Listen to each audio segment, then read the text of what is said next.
শুরু হলো সব খবর, কম সময়ে সব খবর একসাথে। যমুনা টেলিভিশনের নিয়মিত আয়োজনে আপনাদের সবাইকে স্বাগত জানাচ্ছি, আমি ফয়সাল তিতুমি। শুরুতে এই ভূমিকম্পের খবর। ভয়াবহ ভূমিকম্পে মিয়ানমারে অন্তত 144 জনের প্রাণহানির খবর পাওয়া গিয়েছে। ব্যাংককে 8 জনের মৃত্যুর খবর নিশ্চিত করেছে থাই প্রশাসন। ধ্বংসস্তূপের নিচে এখনও চাপা পড়ে আছে অনেকে। কংক্রিটের নিচে আটকে পড়াদের বের করতে কাজ করে যাচ্ছে থাইল্যান্ডের জরুরি বিভাগ। একের পর এক বেরিয়ে আসছে মরদেহ। শুক্রবার 7.7 মাত্রার ভূমিকম্প অনুভূত হয় মিয়ানমারে। এরপর অনুভূত হয় 6.4 মাত্রার আরও একটি আফটার শক। প্রায় একই সময়ে কেঁপে ওঠে থাইল্যান্ডও। আর মার্কিন ভূতাত্ত্বিক জরিপ সংস্থা ইউএসজিএস জানিয়েছে ভূকম্পনের উৎপত্তিস্থল মিয়ানমারের মান্দালায়। ভূমি থেকে মাত্র 10 কিলোমিটার গভীরের উৎপত্তি। দুই দেশে উদ্ধার কাজ চালিয়ে যাচ্ছে রেডক্রস সহ বিভিন্ন স্বেচ্ছাসেবী সংগঠন। প্রথমে বুঝতে পারিনি ভূমিকম্প হচ্ছে। আমার আশেপাশের চেয়ার টেবিল দুলতে শুরু করে। পরে দেয়াল ও কাঁচ ভাঙার শব্দ শুনে বুঝতে পারি ভূমিকম্প হচ্ছে। আমাদের বিল্ডিং এর সিলিং এর কিছু অংশও ভেঙে পড়ে। আমি পরে দৌড়াতে শুরু করি। আমি মিটিং এ ছিলাম, এর মধ্যে সবকিছু দুলতে শুরু করে। আমার মাথা ঘুরতে থাকে। আমি টেবিলের নিচে আশ্রয় নিয়ে পরিস্থিতি বোঝার চেষ্টা করছিলাম। পরে আমাদের নিরাপদে বের করে আনা হয়। হঠাৎ দেখলাম আমার পাশের ভবনটি নড়তে শুরু করে। এরপর মানুষের মাঝে আতঙ্ক ছড়িয়ে পড়ে। যে যেদিকে পেরেছে ছুটতে শুরু করেছে। তাড়াহুড়ো আর ধাক্কাধাক্কিতে অনেকে আহত হয়েছে। নির্মাণাধীন ভবনগুলো সবচেয়ে বেশি ক্ষতিগ্রস্ত। 7.2 মাত্রার মোট 12টি আফটার শক রেকর্ড করা হয়েছে। ব্যাংকক সহ থাইল্যান্ডের উত্তরাঞ্চলে এগুলো অনুভূত হয়েছে। এছাড়া শক্তিশালী ভূমিকম্পের ধাক্কায় ব্যাপক ক্ষয়ক্ষতি হয়েছে মিয়ানমার এবং থাইল্যান্ডের নানা অবকাঠামোর। এর মধ্যে অত্যাধুনিক প্রযুক্তিতে তৈরি সুউচ্চ ভবন যেমন রয়েছে, তেমনি রয়েছে শতাব্দী প্রাচীন বিভিন্ন স্থাপনাও। কতটা শক্তি নিয়ে মিয়ানমার আর থাইল্যান্ডে আঘাত হানে ভূমিকম্প তা এই দৃশ্যই বলে দেয়। প্রচণ্ড ধাক্কায় কেঁপে ওঠে আকাশ ছোঁয়া এসব ভবন। কম্পনে ধাক্কায় ভবনের ইট ইনফিনিটি পুলে থাকা পানি পর্যন্ত ছিটকে পড়ে। শতাব্দী প্রাচীন সেতু থেকে শুরু করে প্যাগোড এবং মসজিদও রয়েছে ক্ষয়ক্ষতির তালিকায়।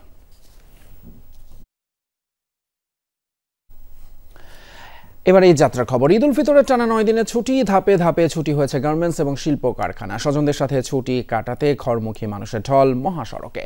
উত্তরে প্রবেশদ্বার ঢাকা টাঙ্গাইল মহাসড়ক, বাইপাইল, কবিরপুর, খারজোড়া সহ কয়েকটি পয়েন্টে পরিবহনের জটলা। যেখানে সেখানে যাত্রী ওঠানামার কারণে কয়েক কিলোমিটার এলাকা জুড়ে দেখা দেয় ধীর গতি। যেভাবে পেরেছেন ছুটেছেন গন্তব্যে। কিছু ক্ষেত্রে রয়েছে বাড়তি ভাড়া আদায়ের অভিযোগ। এদিকে দক্ষিণ পশ্চিমাঞ্চলের 21 জেলার যাতায়াতের অন্যতম রুট পাটুরিয়া দৌলতদিয়া ঘাটেও ঘরমুখী মানুষের চাপ। আগে 150-200 টাকা করে যাতায়াত করতে হবে, সেখানে এখন ভাড়া হলো 500-450। আমাদের মতো গরিব মানুষের জন্য আসলে অনেক টাকা দিয়ে যাওয়াটা খুবই কষ্টসাধ্য। গাড়ি পাচ্ছি না, আর গাড়ি পাইলেও মনে করেন সিট পাচ্ছি না, আর অনেক ভাড়া চাই।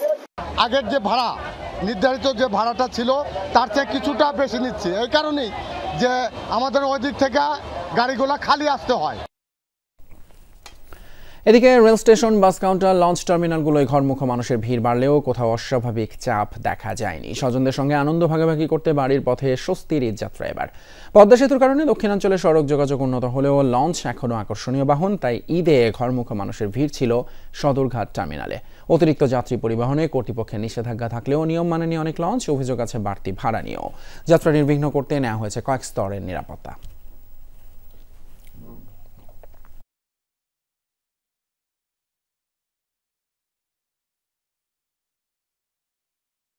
টিকিট ছাড়া যায় তাদেরকে হয়তো একটু রেস্ট্রিকশন ঢোকার জন্য। সো আমার ভিড়টা একটু কম মনে হচ্ছে। ছুটিটা একটু লং পাওয়াতে ফার্স্ট ডেতে অনেক মানুষ চলে গেছে। আমাদের 3 স্তরের নিরাপত্তা ব্যবস্থা আছে। এখানে সবাই টিকিট যার রাস্তার মধ্যে একটু জ্যাম ছিল, তো আমরা এখন এইটা বন্ধ করতে যাচ্ছি যে রাস্তা যেন জ্যাম না থাকে এবং রাস্তার কোনো টিকিট যেন বিক্রি না হয়। দু একটা লঞ্চ আমি দেখলাম যে একেবারে কবুতরের খোপের মধ্যে ঢুকেছে। একটাকে ফাইন করতে বললাম। আশা করি আগামীকাল থেকে আরেকটু ডিসিপ্লিন হবে। চীনের সাথে একটি চুক্তি এবং 8টি সমঝোতা স্মারক সই করেছে বাংলাদেশ। শুক্রবার সকালে চীনের প্রেসিডেন্টের সঙ্গে দ্বিপাক্ষিক বৈঠক করেন অন্তর্বর্তী সরকারের প্রধান উপদেষ্টা প্রফেসর ডক্টর মোহাম্মদ ইউনুস। এ সময় বাংলাদেশের শান্তি, সমৃদ্ধি এবং স্থিতিশীলতায় চীনের গুরুত্বপূর্ণ ভূমিকার কথা তুলে ধরেন তিনি। একই সাথে রোহিঙ্গা প্রত্যাবাসনে চীনের শক্তিশালী ভূমিকার আহ্বানও জানান অন্তর্বর্তী সরকার প্রধান উপদেষ্টা ডক্টর ইউনুস এক চীন নীতির প্রতি বাংলাদেশের সমর্থনের কথা পুনর্ব্যক্ত করেন। We're the second largest garment manufacturers in the whole world. Second largest, next to China. It's not India, which is very large country compared to us. It's Bangladesh. out of nowhere. They didn't know what a factory is. And who were the people who were running things? চায়নার সাথে আমাদের যে সমস্ত ইস্যুগুলো আছে, যেগুলো বিষয়ে আমরা চায়নার সত্যিকার অর্থে সাপোর্ট চাচ্ছি, সেই বিষয়গুলো উনি বলেছেন। এবং সবচেয়ে ইম্পর্টেন্ট যে জিনিস, যে প্রত্যেকটা বিষয়ে চাইনিজ প্রেসিডেন্ট পজিটিভ কনসিডারেশনের কথা বলেছেন। এছাড়া চীনের কাছ থেকে $2.1 বিলিয়ন বিনিয়োগ, ঋণ এবং অনুদানের প্রতিশ্রুতি পেয়েছে বাংলাদেশ। প্রধান উপদেষ্টা অধ্যাপক মোহাম্মদ ইউনুসের চীন সফরে প্রতিশ্রুতি পাওয়া গেল। বাংলাদেশে কর্মকর্তারা এবং ঢাকায় নিযুক্ত চীনের রাষ্ট্রদূত ইয়াও ওয়েন জানিয়েছেন, চীনের প্রায় 30টি কোম্পানি $1 বিলিয়ন বিনিয়োগের অঙ্গীকার করেছে বাংলাদেশের চীনা এক্সক্লুসিভ ইন্ডাস্ট্রিয়াল ইকোনমিক জোনে। প্রধান উপদেষ্টা বাংলাদেশের উৎপাদন খাতে বিনিয়োগের আহ্বান জানানোর পর তারা এই প্রতিশ্রুতি দেয়।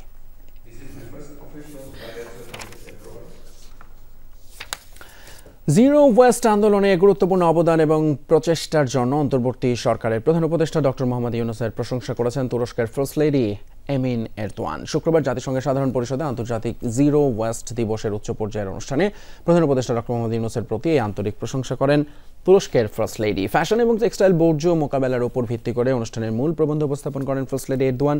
বর্তমান রৈখিক উৎপাদন ব্যবস্থার ধ্বংসাত্মক প্রভাব তুলে ধরে বিশ্বব্যাপী ভোগের ধরনে পরিবর্তনের জরুরি প্রয়োজনীয়তার উপর গুরুত্ব আরোপ করেন তিনি। পুনর্ব্যবহার, পুনঃচক্রায়ন এবং বর্জ্য হ্রাসের মাধ্যমে ভবিষ্যৎ প্রজন্মের জন্য পরিবেশ সংরক্ষণের আহ্বান জানান এমিন এরদোয়ান। ব্রাহ্মণবাড়িয়ার নাসিরনগরে সামান্য ঘটনাকে কেন্দ্র করে সংঘর্ষে জড়ালো দুই পক্ষ। 2 ঘন্টার সংঘর্ষে যেখানে আহত হয়েছে অন্তত 20 জন। শুক্রবার বিকেলে উপজেলার চাতলপাড় ইউনিয়নের ঘুজিয়াখাই গ্রামে এই সংঘর্ষ হয়। স্থানীয়রা জানায় 15-20 দিন আগে স্থানীয় রোশেনা বেগমের কয়েকটি হাঁস ঘুজিয়াখাই গ্রামের জয়দর মিয়ার ফসলি জমিতে ঢুকে পড়ে। আর এতেই ক্ষুব্ধ হয়ে জমির মালিক মারধর করেন হাঁস পালককে। ঘটনার 2 দিন পর জয়দেব মিয়াকে মারধর করে প্রতিশোধ নেয় রোশনার লোকজন। এরপরই সংঘর্ষে জড়ায় দুই পক্ষ। পরে স্থানীয়দের মধ্যস্থতায় মীমাংসা হলেও শুক্রবার আবারও দুপক্ষের লোকজন একরকম ঘোষণা দিয়ে দেশীয় অস্ত্রশস্ত্র নিয়ে সংঘর্ষে জড়ায়। বিকেল 3টা থেকে 5টা পর্যন্ত টানা 2 ঘন্টা চলে সংঘর্ষ। নির্বাচন এবং সংস্কার নিয়ে অন্তর্বর্তীকালীন সরকার শেখ হাসিনার সুরে কথা বলছে বলে মন্তব্য করেছেন বিএনপির স্থায়ী কমিটির সদস্য আমির খসরু মাহমুদ চৌধুরী। শুক্রবার চট্টগ্রাম নগরের একটি ক্লাবে আয়োজিত ইফতার মাহফিলে মন্তব্য করেন তিনি। বলেন, একটি সুষ্ঠু নির্বাচনই জনগণের একমাত্র মুক্তির পথ, কিন্তু সংস্কারের নামে তা দীর্ঘায়িত করা হচ্ছে। বিগত ফ্যাসিস্ট সরকারও উন্নয়নের গল্প শুনিয়ে জনগণকে সুষ্ঠু নির্বাচন থেকে বঞ্চিত করেছে, আর বর্তমান সরকারও সেই একই পথে হাঁটছে বলে মন্তব্য তার। শেখ হাসিনার সুরের আমি লক্ষণ পাচ্ছি যে আমরা এই কাজ করছি, আমরা সেই কাজ করছি, আমরা সংস্কার করব, আমরা বাংলাদেশকে বিনিয়োগের ব্যবস্থা করছি বাংলাদেশে, ইত্যাদি ইত্যাদি। এই সমস্ত গল্প শুনেছি শেখ হাসিনার কাছ থেকে। 5 বছরের আইনি লড়াই শেষে ন্যায় বিচার পেয়েছেন বলে জানিয়েছেন আদালত কর্তৃক ঘোষিত ঢাকা দক্ষিণ সিটি মেয়র ইশরাক হোসেন। দলীয় সিদ্ধান্তের উপর মেয়রের দায়িত্ব গ্রহণ নির্ভর করে বলেও জানান বিএনপির এই নেতা। দলের সিনিয়র যুগ্ম মহাসচিব রিজভী আহমেদ বলেছেন, জাতীয় নির্বাচন নিয়ে ধোঁয়াশা তৈরি করছে অন্তর্বর্তী সরকার।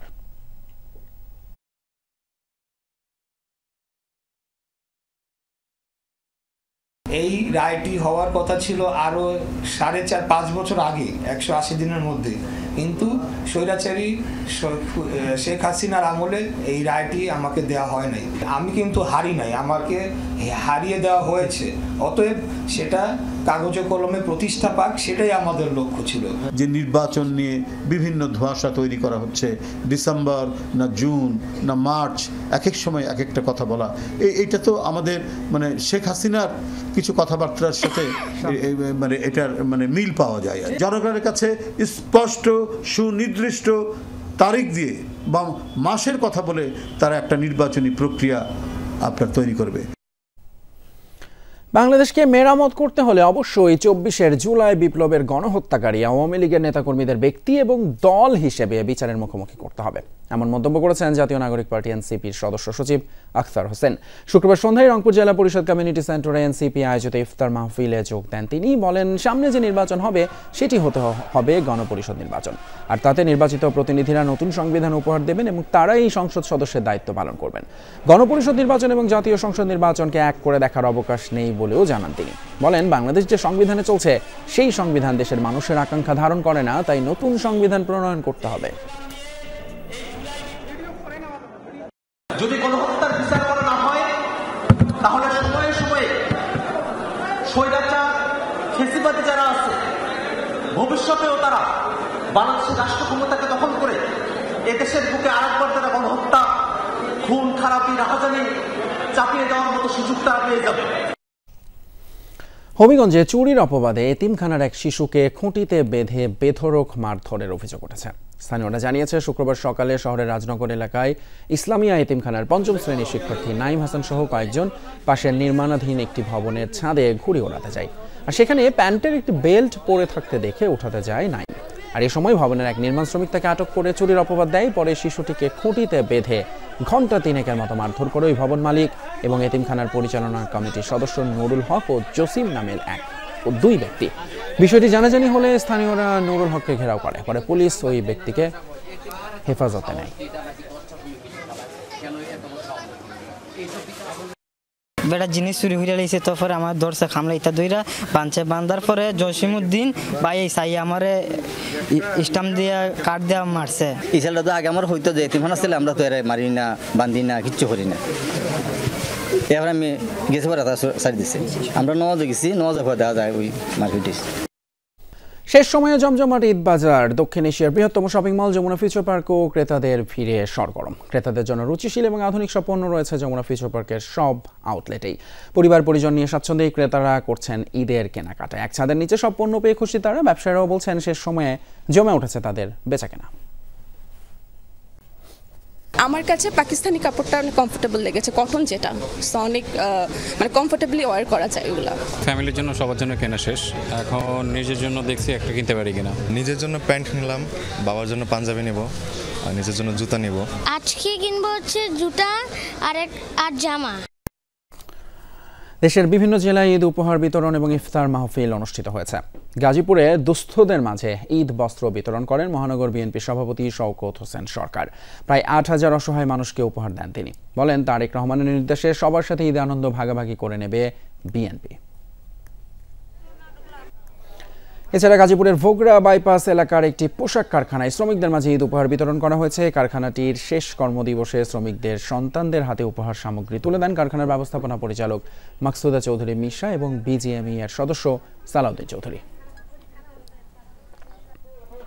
অন্যদিকে সোনারগাঁয়ে প্রায় ২ শতাধিক দুস্থের মাঝে ঈদ উপহার সামগ্রী বিতরণ করা হয়েছে। শুক্রবার বিকেলে উপজেলার নোয়াগাঁও ইউনিয়ন স্বেচ্ছাসেবক দল এই আয়োজন করে, যেখানে প্রধান অতিথি ছিলেন স্বেচ্ছাসেবক দল কেন্দ্রীয় কমিটির সাবেক সহসভাপতি অধ্যাপক ওয়াহিদ বিন ইমতিয়াজ বকুল। দ্রুত নির্বাচনের রোডম্যাপ ঘোষণা করে দেশে স্থিতিশীলতা ফিরিয়ে আনার দাবি জানান তিনি। অন্যদিকে নরসিংদী সদর উপজেলা ছাত্র কল্যাণ সমিতি এবং ঢাকা বিশ্ববিদ্যালয়ের উদ্যোগে ইফতার এবং দোয়া মাহফিল অনুষ্ঠিত হয়েছে। শুক্রবার সন্ধ্যায় সদর উপজেলার নাগরিয়াকান্দি চেয়ারম্যান গার্ডেন পার্কে আয়োজন হয়। মাহফিলে ঢাকা বিশ্ববিদ্যালয়ের শতাধিক বর্তমান এবং সাবেক শিক্ষার্থী অংশ নেয়।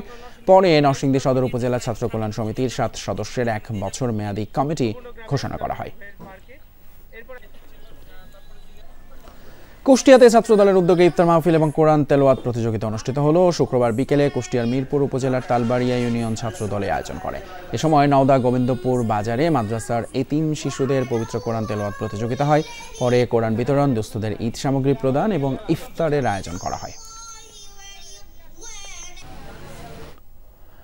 সিলেটে বিভিন্ন স্থানে অভিযান চালিয়ে 17 জন ছিনতাইকারীকে গ্রেপ্তার করেছে র্যাব। শুক্রবার বিকেলে সংবাদ সম্মেলনে র্যাব 9 জানায়, বৃহস্পতিবার দিবাগত রাতে জেলার বিভিন্ন স্থানে অভিযান চালিয়ে তাদের গ্রেপ্তার করা হয়। গ্রেপ্তারকৃত সবাই চিহ্নিত ছিনতাইকারী। তাদের সবার নামেই সিলেটের বিভিন্ন থানায় একাধিক চুরি বা ছিনতাইয়ের মামলা রয়েছে। মাদকের টাকা জোগাড় করতেই তারা অপকর্ম করত বলে জানায় র্যাব। জনজীবনে স্বস্তি না ফেরা পর্যন্ত এই অভিযান অব্যাহত থাকবে বলেও জানানো হয়।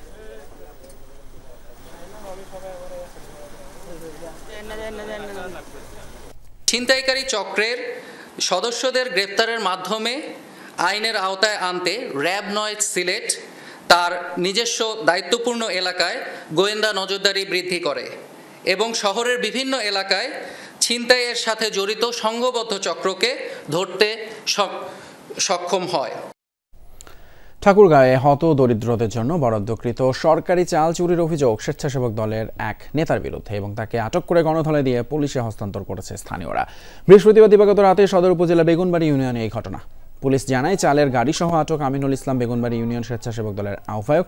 ইউনিয়ন পরিষদের পাশের গোডাউন থেকে সরকারি চাল ট্রাক্টরে সরিয়ে নেওয়ার চেষ্টা করছিল সে। শব্দ শুনে নাইট গার্ড সহ স্থানীয়রা গিয়ে ট্রাক্টর আটক করে তাকে মারধর করে, পরে পুলিশে হস্তান্তর করা হয়। স্থানীয়দের দাবি স্বেচ্ছাসেবক দলের এই নেতার বিরুদ্ধে আগেও চাল চুরির অভিযোগ আছে।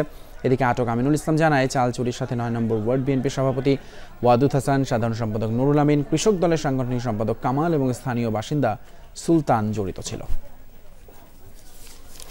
এই সাথে শেষ করছি আজকে সব খবর। এতক্ষণ সাথে থাকার জন্য ধন্যবাদ আপনাদের সবাইকে।